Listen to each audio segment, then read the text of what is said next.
नमस्कार। बहुत स्वागत है आप सभी दर्शकों का वृषभ राशि के लिए मंगल राशि परिवर्तन के इस वीडियो में। सूर्य केतु मंगल का महाविस्फोट 7 जून 2025 से 28 जुलाई 2025। कष्टों पर कड़ा प्रहार।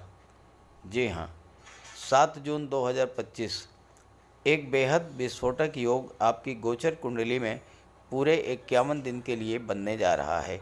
7 जून को ग्रहों के सेनापति मंगल राशि परिवर्तन करके अपनी नीच की राशि से बाहर आ चुके हैं और अपने परम मित्र सूर्य की राशि सिंह राशि में गोचर कर रहे हैं। यहाँ पर सिंह राशि में मंगल केतु की युति बनेगी और ये युति 28 जुलाई तक बनी रहेगी। मंगल अग्नि तत्व ग्रह हैं, केतु भी अग्नि तत्व ग्रह हैं और सिंह राशि अग्नि तत्व राशि है।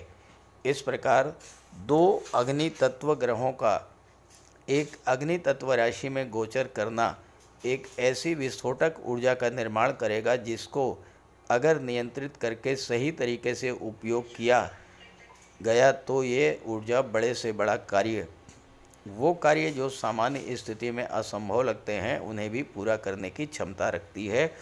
और अगर इस ऊर्जा को सही दिशा ना मिले, गलत दिशा में इसका प्रयोग किया गया तो ये महाविनाशक महाविध्वंसक स्वरूप ले सकती है, क्योंकि मंगल लड़ाई झगड़े मारपीट युद्ध जैसी स्थितियों के कारक बनते हैं। ठीक उसी प्रकार जैसे परमाणु ऊर्जा का सही उपयोग करके न्यूक्लियर रिएक्टर में उसका उपयोग करके भारी मात्रा में बिजली उत्पन्न की जा सकती है, और जब उसी परमाणु ऊर्जा को अगर एटम बम के रूप में प्रयोग किया जाए तो ये ऊर्जा परम विनाशक परम विध्वंसक बनकर संपूर्ण मानवता का विनाश भी कर सकती है। अब ये इस बात पर निर्भर करेगा कि मंगल केतु सूर्य की इस ऊर्जा का उपयोग किस तरह से किया जाता है। तो वृषभ राशि के जातकों पर मंगल के राशि परिवर्तन का क्या प्रभाव पड़ेगा, इसी का विश्लेषण करेंगे इस वीडियो में। ये विश्लेषण आपकी चंद्र राशि के आधार पर किया जा रहा है। हालांकि आप अगर वृषभ लग्न के हैं तो भी आप इस वीडियो को देख सकते हैं। वीडियो के अंत में मैं आपको मंगल के उपाय भी बताऊंगा। ये है वृषभ राशि के जातकों की कुंडली। मंगल का गोचर आपकी कुंडली के चौथे भाव में केतु के साथ 7 जून से है। मंगल यहाँ पर 12वें भाव और 7वें भाव के स्वामी होकर के चौथे भाव में गोचर कर रहे हैं और मंगल की दृष्टि 7वें भाव पर, 10वें भाव पर और लाभ के भाव पर पड़ेगी। मंगल का ये गोचर आपके लिए बेहद महत्वपूर्ण और बेहद अनुकूल है, क्योंकि मंगल का संबंध उन भावों से बन रहा है जो भाव आपके लिए, आपके जीवन के लिए, आपके कारोबार के लिए, आपके बिजनेस के लिए, आपकी इनकम के लिए और आपकी प्रॉपर्टी को लेकर बेहद महत्वपूर्ण भाव बनते हैं। चौथा भाव जो कि भूमि भवन प्रॉपर्टी का है, 7वां भाव जो कि व्यापार का है, आपके जीवन साथी का है, विवाह का है, 10वां भाव जो आपकी कैरियर प्रोफेशन का है और 11वां भाव जो आपकी इनकम का है, 12वां भाव जो विदेश का है। इन सभी भावों पर मंगल का पूर्ण नियंत्रण रहेगा और इन सभी भावों में मंगल केतु सूर्य की विस्फोटक ऊर्जा का संचार जब होगा तो इन भावों से संबंधित जो भी कार्य आपके हैं उन कार्यों को आप बड़ी तीव्र गति से पूरा करने की स्थिति में होंगे। वृषभ राशि के जातकों के जीवन में ना तो शनि की 7.5 गतिमान है, न ढैया गतिमान है। इसके बाद भी वृषभ राशि के जातक पिछले 7-8 महीनों से बेहद परेशान चल रहे थे, और इसकी वजह क्या है पहले मैं आपको ये समझाऊंगा, तब आप समझ पाएंगे कि 7 जून को मंगल के राशि परिवर्तन का तात्कालिक लाभ आपको किस तरह से मिलेगा। देखिए, 20 अक्टूबर 2024 वो तिथि थी जब मंगल अपनी नीच की राशि कर्क राशि में आपकी कुंडली के तीसरे भाव में गोचर किए और यहाँ पर मंगल 1-2 नहीं पूरे 7.5 महीनों तक अपनी नीच की राशि में रहे। बीच में 21 जनवरी को मंगल मिथुन राशि में लाभ धन के भाव में गए, लेकिन यहाँ भी शत्रु राशि में होने के कारण अच्छा फल नहीं दे पाए और इस तरह से मंगल का जो पिछला गोचर रहा ये आपके लिए बेहद कष्टकारी रहा। चूँकि मंगल नीच की राशि में थे और 7वें भाव के स्वामी थे, तो एक तो आपके विवाह में देरी हुई, दूसरी बात दाम्पत्य सुखों में कमी आई, जीवन साथी के साथ आपके रिलेशंस खराब हुए, बिजनेस पार्टनर के साथ आपके रिलेशंस खराब हुए और व्यापार में आपको नुकसान हुआ, हानि हुई, गतिरोध आया व्यापार में। जो लाभ आप लेना चाहते थे वो आपको नहीं मिल पाया, क्योंकि मंगल नीच की राशि में गोचर कर रहे थे और 7वें भाव के स्वामी थे। मंगल यहाँ पर 12वें भाव के भी स्वामी थे और 12वां भाव का स्वामी अगर नीच की राशि में गोचर करे तो 12वें भाव से संबंधित सभी अशुभ फल आपको प्राप्त होते ही रहते हैं। देखिए, 12वां भाव जो होता है ये खर्चों का होता है, विदेश का होता है। 12वां भाव लॉसेस का होता है।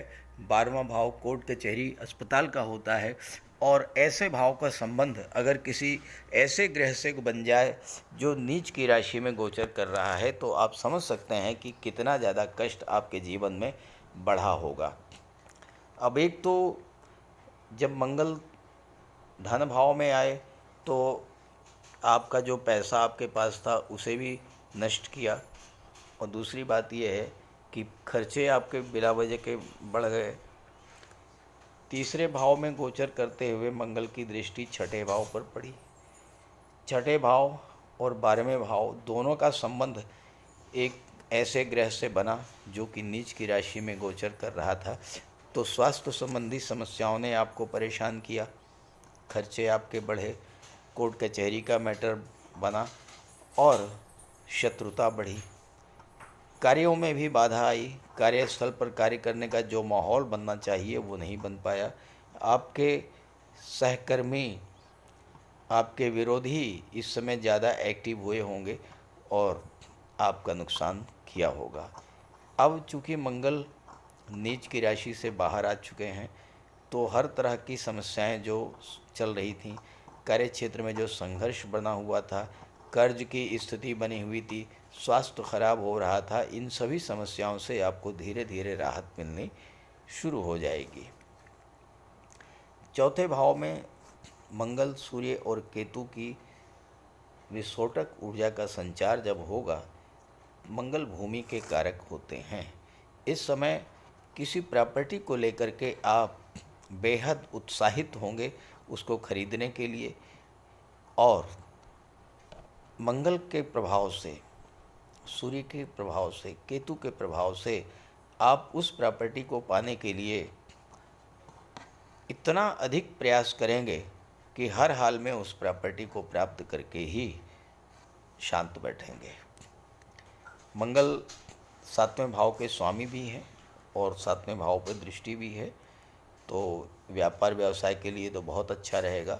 हाँ, थोड़ा सा ये है कि इस समय मंगल, केतु और सूर्य तीनों ही अग्नि तत्व ग्रह हैं, तो अपने क्रोध पर आपको नियंत्रण रखना होगा, वाणी पर संयम रखना होगा और जल्दबाजी में कोई निर्णय आपको नहीं लेना होगा।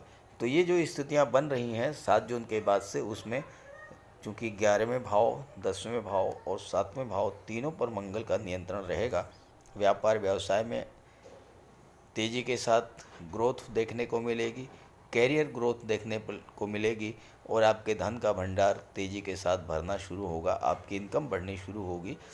जितना पिछले 7.5 महीनों में आपका नुकसान हुआ था उसकी रिकवरी होगी, वो पैसा आपको वापस मिलेगा और एक बार फिर से आर्थिक रूप से आप बेहद मजबूत स्थिति में होंगे। तो इस गोचर का लाभ उठाइए और ये वीडियो, ये जानकारी अपने साथियों मित्रों को भी शेयर कीजिएगा। साथ ही साथ मंगल के उपाय अवश्य कीजिएगा। बात करते हैं उपायों पर। मंगल का सबसे बड़ा उपाय है बजरंगबली की उपासना करना। आप बजरंगबली की उपासना कीजिए, बजरंगबली के मंदिर में जाइए, उनके चरणों का सिंदूर अपने मस्तक पर धारण कीजिए, साथ ही साथ हनुमान चालीसा का पाठ कीजिए, बजरंग बाण का पाठ कीजिए। मंगलवार के दिन अगर आप व्रत रख सकें तो मंगलवार का व्रत रखिए। साथ ही साथ हनुमान जी को चोला चढ़ाइए। मंगलवार के दिन स्नान करने के जल में लाल चंदन या लाल पुष्प डालकर स्नान करें। स्नान करने के बाद लाल रंग के वस्त्र धारण करें।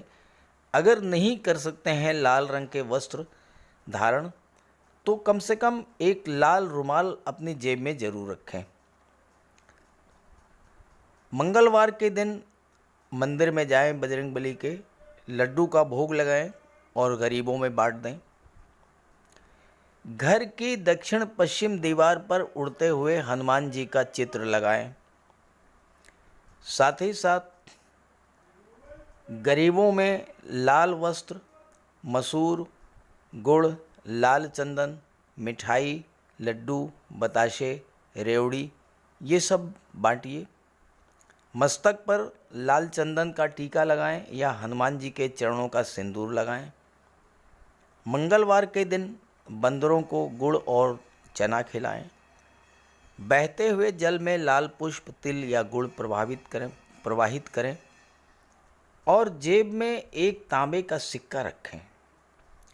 साथ ही साथ अगर आप मंगल के ये उपाय कर लेते हैं तो राहु भी नियंत्रित हो जाएंगे और शनि भी नियंत्रित हो जाएंगे, क्योंकि बजरंग बली की उपासना करने से राहु, मंगल और शनिदेव तीनों का ही उपाय हो जाता है। इसके अलावा एक चांदी की छोटी सी ठोस गोली चाहे आप जेब में रखें या चेन में पहन लें या ब्रेसलेट में लगा लें। अपने बैग में मोरपंख रखें और घर में भी मोरपंख लगा लें। मेन डोर पर, कार्यस्थल पर भी मोरपंख रखें, तो इससे राहु आपको परेशान नहीं कर पाएंगे। तो ये सब उपाय बहुत आसान हैं। सुंदरकांड का पाठ कीजिए, बजरंग बाण का पाठ कीजिए, हनुमान चालीसा का पाठ कीजिए। ऐसा कोई उपाय नहीं है जो आप नहीं कर सकते, और आप इन उपायों को कीजिए, फिर देखिए आपको कितना बड़ा लाभ मिलता है। नमस्कार।